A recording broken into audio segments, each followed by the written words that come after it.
In 2004, a video was found on the deep web which caused quite a stir on various user forums at the time. The website itself took an incredibly long time to load, as many sites accessed through Tor notoriously did and still do. The background of the site was simply white, and there were 4 videos titled, listed one beneath the other without any thumbnails. These videos were downloadable and were simply titled Farm 1, Farm 2, Farm 3, and Farm 4.avi. The videos were said to contain malicious software that would make it impossible to close the program used to open the file. It was reported that the video would continue to loop without stopping if opened. There are various reports about each of the different videos, but amidst the different reports there was a universal agreement that the videos were, well, very disturbing, to say the least. The first video, titled Farm1.avi, had an old camera placed in the corner of what appeared to be some kind of factory farm with a dimly lit interior. The video was 3 minutes long and of very poor quality. It just showed pigs wandering around in the dark. In the background there appeared to be several people standing against the furthest wall of the large enclosure, but due to the poor quality of the video, it was difficult to make out any defining features. There was no audio attached to this video.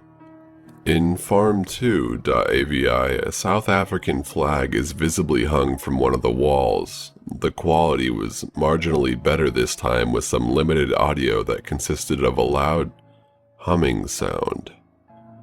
Pigs were reportedly wandering around in circles within their pens. The video lasted for around 4 minutes this time, and during the last 30 seconds of the video, the pigs appeared to panic and swarm in a circle as if something had startled them. A large object could be faintly seen landing in the pen, but was nearly impossible to identify. Farm3.avi and Farm 4.avi were the most disturbing of the videos. Farm 3 lasted for around 4 minutes and Farm 4 lasted for around 10. The camera seemed to have moved into a smaller tiled area that resembled a public restroom with various brown stains on the walls and the floor. In the room were 3 slaughtered pigs that were spread across the floor, their heads dismembered. The camera was placed at foot level for this video. Someone in Wellington boots can be seen walking in front of the camera encircling the 3 corpses. It appeared at first that these pigs were dead. However, the corpses appeared to be sewn shut along each of their underbellies with visible stitching. Although the audio was obscured by the humming sound from the previous video, muffled noises could be heard along with visible twitching from within the bellies of the pigs. Towards the end of the video, there appeared to be something resembling the foot of a child stepping into the room. But again, this is difficult to see, and the video stops as the man kicks the underbelly of one of the twitching pigs. The final video, Farm 4.avi, was the most disturbing of the series. There are several naked figures lined across a wall with dismembered pig heads forced over their own. These were presumably from the bodies of the pigs in Farm 3.avi. It was claimed that 2 men and 1 woman were chained to the far wall from the first room. They were described as visibly shaking and appeared to be frantically moving their heads from side to side as if trying to remove the animals' heads from their own. Again, there are muffled noises allegedly coming from behind the pig heads, and the victims are described as having various cuts and bruises across their arms, thighs, and even some form of a brand on each of their chests. It was disgusting. In the case of the woman, it appeared to have been directly placed at the center of her right breast. The scene cuts out for a brief moment, and the camera has been moved to foot height once more at the entrance of one of the pens. The captives are on their hands and knees looking towards the camera. They remain still until prompted to move by the man who wore the Wellington boots. He appears to be yelling at them and violently pointing towards the adjacent room from Farm 3, but there was no audio in the segment of the video. His face is impossible to see due to the poor quality of the video and the cap over his head. The camera cuts out for a brief moment and the victims are now stood in the pig pen and appear to be dancing and waving their arms in the air while it's directly looking down at the camera. The camera cuts out again and the victims are said to have been continuously crawling around in a circle on their hands and knees, similar to the pigs seen in farm2.avi. There is another cut and the two men are now standing in the pen whilst the woman remains on her hands and knees looking down towards the floor. The man from farm3.avi then appears to be pointing at the two men and the woman with frenzied motions. The two men appear reluctant to comply with the man until he starts pointing at the adjoining room once more, presumably from Farm 3. The men then reluctantly begin to touch their privates and one can only speculate what happens next. The video cuts for the final time and the trio are crawling into a circle once more. Eventually the woman stops and appears to break down crying. The two men also stop and appear to try and comfort her by patting her on the back and attempting to whisper, although all that can be seen are the pig heads moving closer towards hers. The man from Farm 3 then comes over and starts frantically pointing at the adjoining room once more. The victims seem to panic and start moving with urgency and desperation. The man from Farm 3 disappears into the adjoining room for a moment and brings out the headless corpse of one of the pigs. He takes out a butcher's knife and begins to repeatedly stab the underbelly of the pig. A muffled scream can be clearly heard over the humming audio. This came directly from the female victim as she and the other two men desperately try to climb over the pen towards the man. The video then abruptly ends before repeating itself once more. Allegedly, the SAPS were informed of the videos and many different farms across the region were checked for any possible evidence of the activities shown in the videos. There were no special characteristics which could point to the building as the architecture was common. Due to the annual number of missing people in the region and limited resources, the case was essentially closed and labeled as an elaborate hoax. The videos and Onion link are rumored to still be around to this day. Number 2. I can't disclose much information, but I work for the UK government. I was assigned to track down several missing people who were spotted on what is known as the Deep Web. I had briefly heard of this place before, but some research was required before I went in. It is a place where criminals can be safe. Contract killers, live stream murders, child pornographers, the darkest depths of the internet. Time to get to it. I fired up my PC and downloaded the Tor browser. No problems. Installed it up and running in a matter of moments. Due to my prior research, I knew the hidden wiki would lead me to find some sites I needed. The missing people had been spotted on a live stream torture site. This is where I started. And what I found was just so many horrific acts. I saw one where someone captured a homeless man and the director presumably was commenting on what they wanted done to him. He had his eyes gouged out, face cut and skinned, alive. On with this search. I was looking for a white male, brown hair, blue eyes, around 6 feet and 195 pounds, or 183 cm and 88 kgs for people like me in the UK. This was not going to be a pleasant experience. I counted 23 people, if not more, being tortured, raped, mutilated, and brutally murdered in front of the camera, until I found one which stood out. White male, brown hair, around 6 feet, who looked about 195 pounds. I had to endure watching him tortured and killed for 47 painful and horrendous minutes. After the murder, something even worse happened. I saw that the murderer cut open his chest and spread his ribs and lungs out like a bird. I'd seen this before. The blood eagle. The blood eagle was once used to kill a king who killed someone's father. Originated in Nordic civilizations, the details weren't important now. What was important was the fact that the blood eagle cult could be back. A group of contract killers who operated anywhere and everywhere, always sacrificing people to the eagle, which they called God.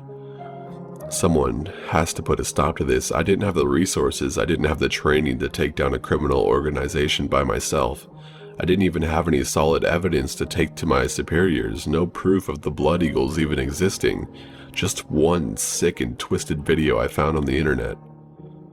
I needed a break to return to normality.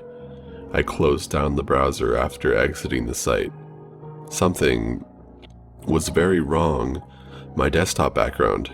It wasn't the picture I cherished of me graduating from the Sandhurst with my proud uniform and family. It was something which could forever change me. A picture of a corpse with his ribs spread open and his lungs on display. A blood eagle. I couldn't take it anymore. I gasped and powered down my computer. A virus? It has to be a virus used to scare the sickos who watch those things, right? I ran out of my office, but I heard my computer coming back to life. Dashing back into the room, I stared in horror at the monitor. No blood, no gore, just some words. My name, and then the words, "The eye of the eagle sees all." How did they remotely turn on my computer? How the fuck do they know my name? I ran outside, grabbing my keys, wallet, phone, everything. I quickly took a breath of fresh air and walked. I just walked for a while. In the real world, it was just a computer virus. Right? Wrong. I couldn't be out too long. My wife could be coming home from work. She can wait. I was scared. For once I was truly scared, terrified, you could say. I found myself sitting on a bench, talking to a nice old man about the weather and woodworking tips and other hobbies. I forgot about everything that had happened until I went home. My door was unlocked, a little bit open, which was strange. Jenny, my wife, always keeps the door locked. I opened and bellowed upstairs. "Sorry, love, I took a walk. I needed a breather." I ran upstairs to see her, not noticing the blood on the walls. I opened the bedroom door. The whole room was red, soaked with blood. What I can only hope wasn't Jenny's face was slashed up beyond all recognition and her throat was slit multiple times. I've seen dead before, but nothing close to this. I stared in horror. The wings, her lungs spread out over her ribs. The blood eagle. What the fuck? How the fuck? My flood of anger and fear and overwhelming misery was interrupted by a voice. It said my name, although heavily distorted. It came from my office. It came from my computer. I saw the face of a black and white mask, yet still slightly pixelated. I screamed, "What have you done? Who are you? What the fuck are you?" He replied with, "We." He said, "We are the blood eagle. We kill as he wishes. Do not stop us. Do not try. Do not search us, or you and your closest family member will suffer. The eagle sees all and can do terrible things." I was speechless and feeling like I brought this upon her. I wanted nothing to do with this anymore. I made a decision. I rang the police, told them what had happened. They investigated. They said it was a suicide. I couldn't believe it. Weeks passed. I was haunted by this event. I booked a flight to Canada. We had a nice little log cabin there. I packed almost everything I had, my trusty shotgun, clothes, all my cash in Canadian dollars. I left my life behind, quit my job. I never wanted to go back to the deep web, or have anything to hear from it. Now, I keep to myself and live a relatively simple life. Therapy helped me recover. I'm happy now. Years have passed. I feel safe. Almost. However, let this be a lesson to everyone. The eagle sees all. Want to look into them? Want to stop them?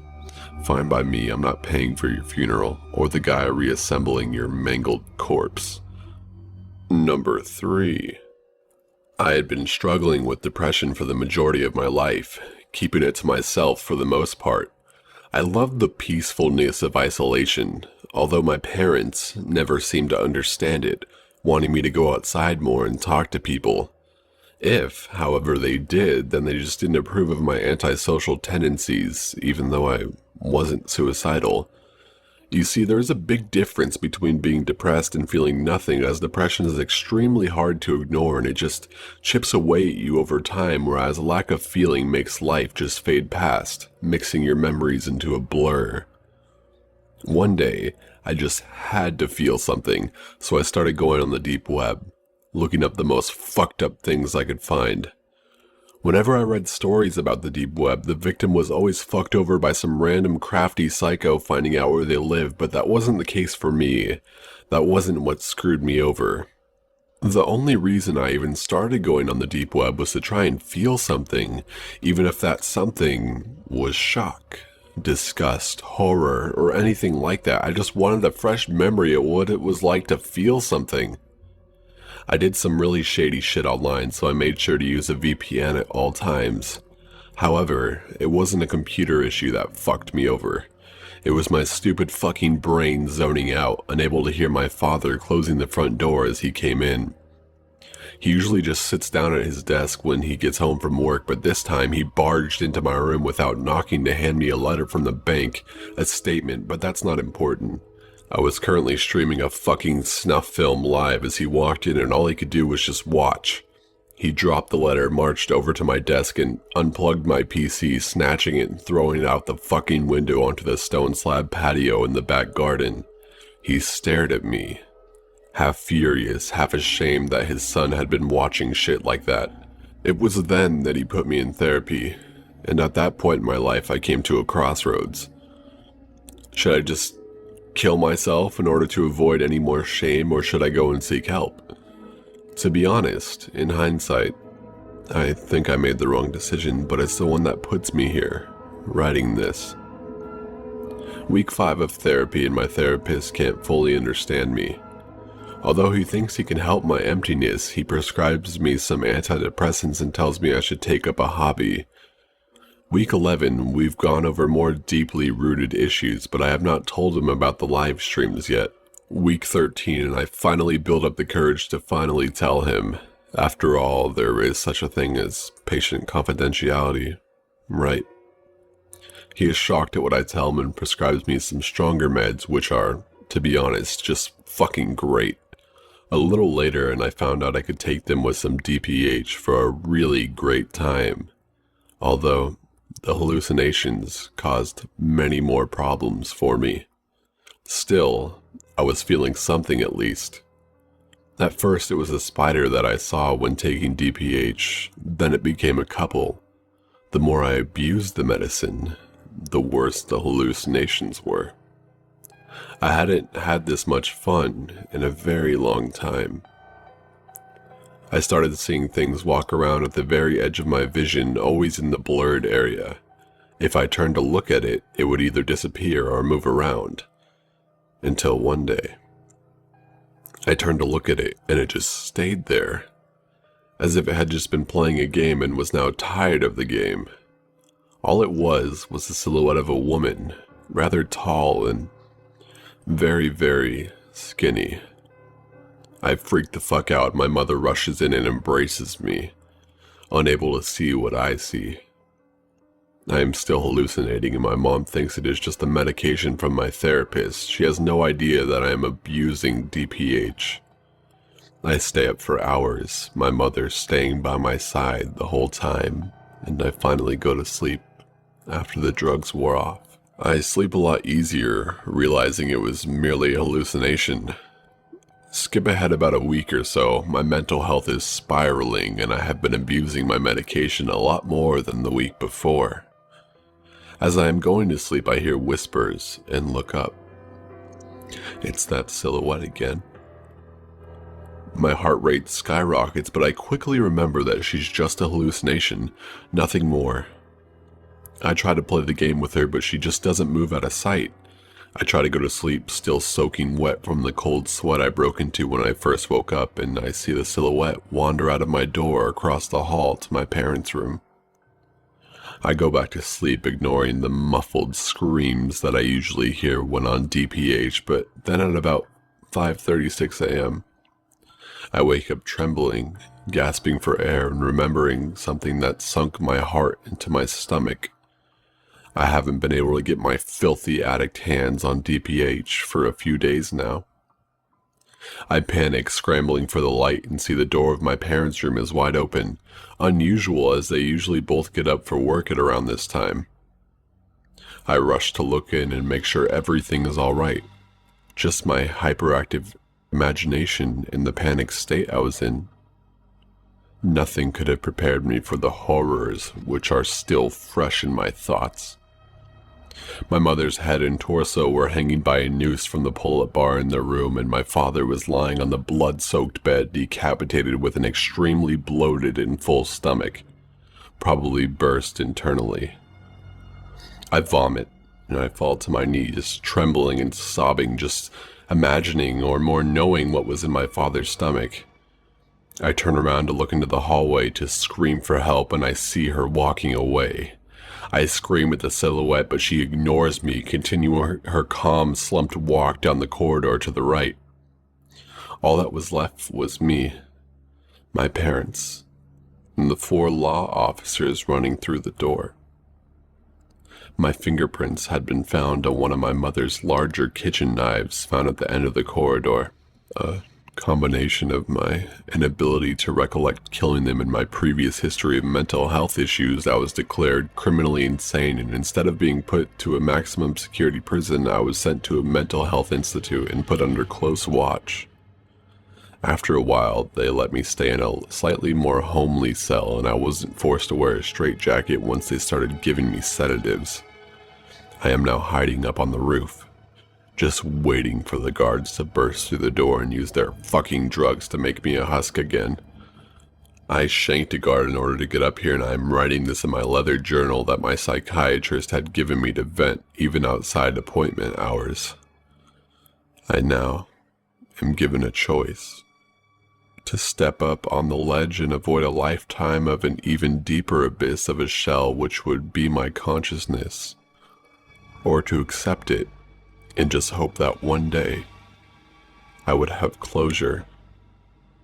That one day I would see the silhouette and be able to ask every single question on my mind. So much left unanswered. So much left to ask.